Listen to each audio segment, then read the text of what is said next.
नमस्कार दोस्तों, सत श्री अकाल। सिख धर्म में अमृत बनाया जाता है, जबकि गुरु नानक का अमृत कोई और था। गुरु नानक हरि को अमृत कहते हैं, राम को अमृत कहते हैं, परमात्मा को अमृत कहते हैं। गुरु नानक कहते हैं, घर ही में अमृत भरपूर है, मनमुखा साध न पाया, ज्यों कस्तूरी मृग न जाने, भरमदा भरम भुलाया। गुरु नानक कहते हैं कि अमृत हमारे घर ही में मौजूद है, मनमुख को उसका स्वाद नहीं आता। जैसे कस्तूरी मृग को खुशबू आती है, पर वह सोचता है कि खुशबू बाहर से आ रही है, इसलिए वो बाहर खुशबू को ढूंढता है। उसको यह पता नहीं चल पाता भ्रम में कि खुशबू उसके अंदर से आ रही थी। अब बाहर ढूंढता हुआ पहाड़ों से टकराता है, झाड़ियों से टकराता है, पेड़ों से टकराता है, खत्म हो जाता है, पर उसको वह खुशबू बाहर कहीं नहीं मिलती। अगर उसको मालूम पड़ जाता कि खुशबू उसके अंदर से आ रही थी, तो वह आराम से बैठकर उस खुशबू का आनंद लेता, उसकी बाहर की दौड़ खत्म हो जाती।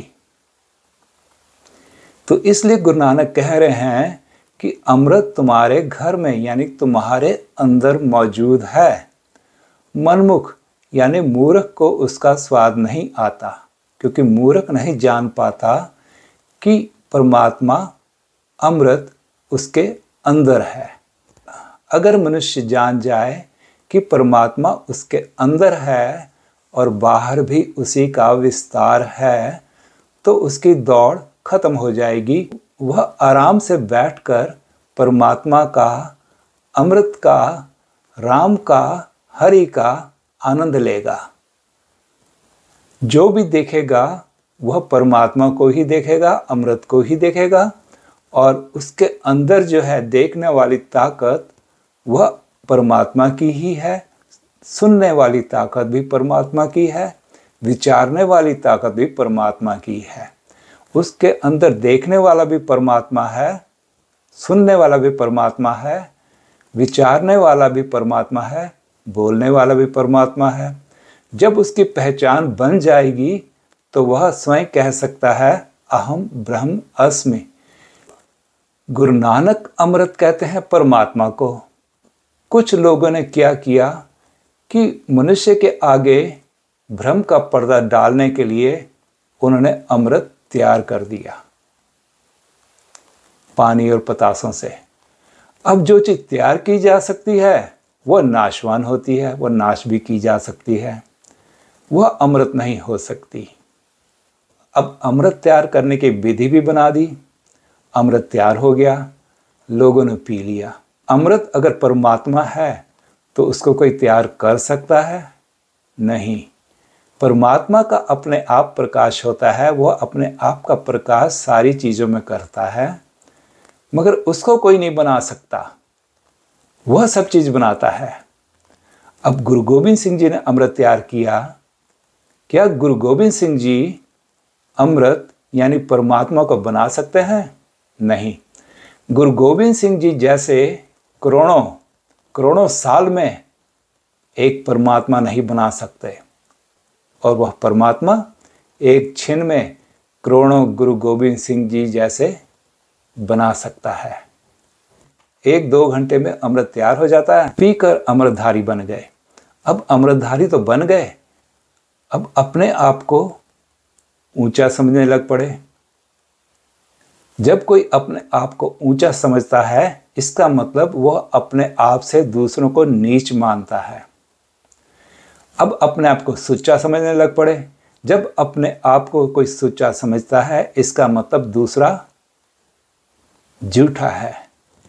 अब सुच्चे ने झूठे के हाथ से खाना नहीं, उससे हाथ नहीं मिलाना।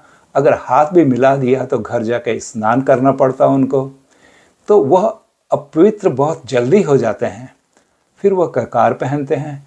जबकि गुरु नानक कहते कि बाहर पेख न पाई है प्रभ अंतर्जामी। गुरु नानक कहते हैं बाहर के भेष से परमात्मा नहीं मिलता, जनेऊ पहनने से परमात्मा नहीं मिलता, अंदर के गुण धारण करने पड़ेंगे। योगियों के पास गए, उनको बताया कि बाहर के भेष से परमात्मा नहीं मिलता, तुम्हें अंदर के गुण धारण करने पड़ेंगे। पर ककार पहन लो, अंदर के गुण हो या ना हो कोई फर्क नहीं पड़ता। अब बाहर के भेष से कुछ भी नहीं होने वाला, जितने मर्जी भेष धारण कर लो। मगर सिख धर्म में एक से एक बढ़कर लोग बाग भेष धारण करते हैं, और जितना ज़्यादा भेष धारण होता है उतना ही ज़्यादा वह धर्मी माना जाता है।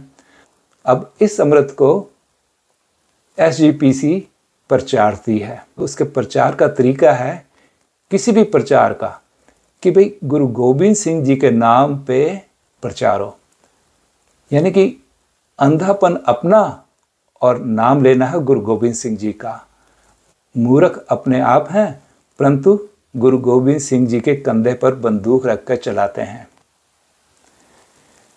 SGPC को अंग्रेजों ने बनाया हिंदुओं में फूट डालने के लिए, तोड़ने के लिए, एक अलग धर्म बनाने के लिए, और जिसमें SGPC कामयाब हो गई।